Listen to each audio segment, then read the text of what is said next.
Hello everyone and welcome back to another video from Finance and Crypto Guide. In this video, I'm going to show you how to change your currency on the Bybit application. So let's get started right away. First of all, open up the Bybit app, and if you haven't logged into your account already, go ahead and use your credentials to log into your Bybit account. Once you have logged in, you will end up within this homepage, from which if you want to change the currency that is displayed within the app, go ahead and tap on your profile icon at the top left corner. Now from this page, you will find the gear icon at the top right alongside the headphone icon. Go ahead and tap on this, and now you will see various different options within your account. Underneath the universal options, you will also find the currency display menu.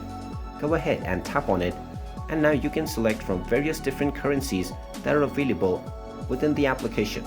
Now you can go ahead and tap on any of the currency that you want to use, and this currency will immediately be applied to your assets within the Bybit application. And there you have it. That is how easy it is to change your currency on Bybit.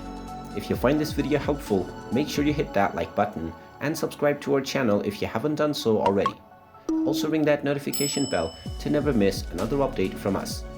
Thank you for watching, and I will see you again in the next video.